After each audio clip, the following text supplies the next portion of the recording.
Okay, bossing. Ito na po yung ating part 2 ng video. Bali, ang gamit ko nga pala is Node MCU 8266. Flash natin ng 154.4.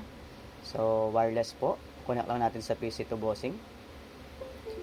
So, yun. Make sure lang po na naka-install po yung driver ng mga Node MCU nyo. Kung wala kayong driver, search nyo lang po sa Google. Marami yan. So, yun, bossing. Yung akin nasa COM3. Then browse natin yung 1.5 flash file 1 muna. So 4.4 po yung gamit ko. Then wipe all, then flash node MCU, bossing. So important settings, bossing, yung offset address nasa 0x00000. Then yung erase flash is nasa yes wipe all data. Then waiting lang tayong matapos to, bossing, no? Okay, since tapos na siya, bossing, yung flash file to naman, bossing, yung erase flash naman po gawin nating no. Then yung offset address gawin nating 2, kaso wala yung keyboard ko, no. Hanap lang ako ng number 2, copy paste ko na lang doon. Ayan, copy. Then 2 paste, gamit ko kasi yung cord ng keyboard. So browse lang natin, then yung 1.5 flash file 2 open, then flash node MCU na natin. So waiting pa rin tayo matapos to, bossing, no. Once natapos to, bossing, okay na po. Then config na lang natin yung ating coin slot or node MCU. So yun, bossing, tapos na po yung ating pag-flash. So sa next video po kung paano na to i-config. So need lang natin i-reboot yung node MCU natin, no, bossing. So wait lang po. Okay, bossing, no. Dahil natapos na natin yung pag-reflash ng node MCU natin, next step natin is node MCU setup po. Bali, open lang natin yung log. Then, yung IP users, system users pala. Okay, ayan. Bali, magagamit natin lahat yan, bossing. So, open natin yung CP ko. Mapapansin yung 1.5 setup. Connect tayo dyan, bossing. Loading lang. Okay, default username and password. Admin lang po. Okay, admin. Then, admin. Then, login tayo.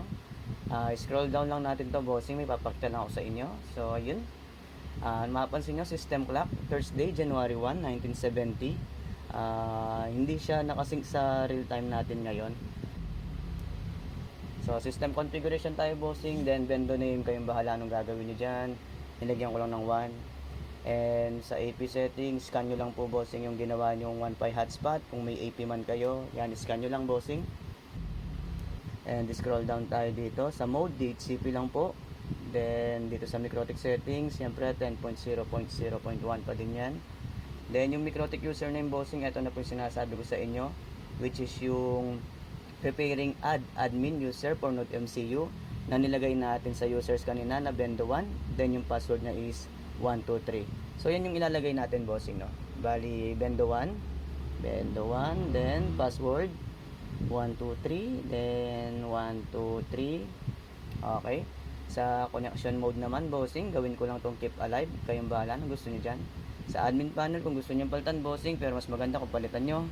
Sa operator panel din, ganun din, bossing, for security purposes. Then sa coin slot setting, kayo na din magtimpla nito, bossing, kayo nang bahala dito.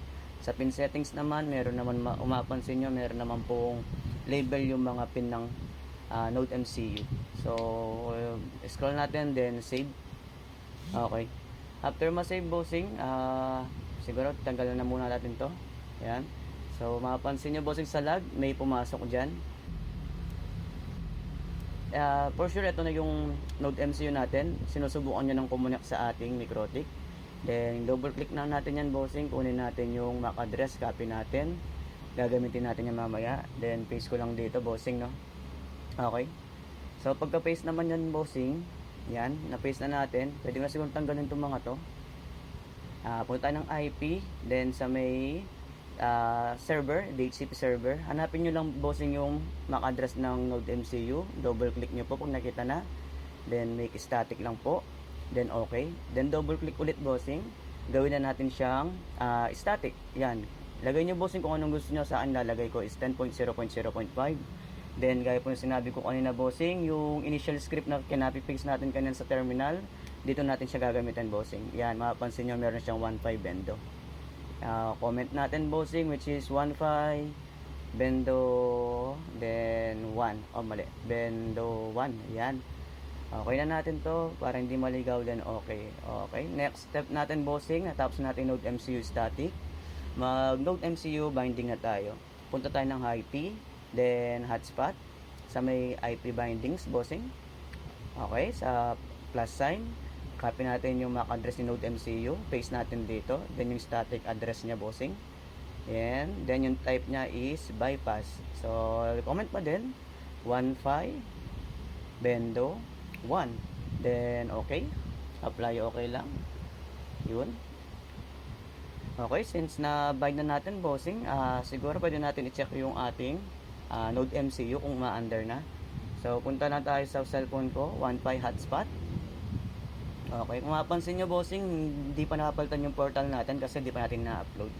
Sa Google Chrome, bossing, refresh ko lang to. Yan, refresh. Punta natin Node MCU natin, 10.0.0.5/admin. Ay, mali. Admin. Okay, edit ko lang to. Admin, yan. Enter. Then, ganun pa rin. Default, admin. Login. Okay, scroll down tayo, bossing, kung nag-update na ba yung date and time. Okay, ayun, bossing, kung nakapansin nyo yung system clock, Tuesday, July 14, 2026, which is updated na po, bossing, no? So, sa tingin ko, bossing, okay na po yung setup natin sa Node MCU. Next setup natin po is sa portal na.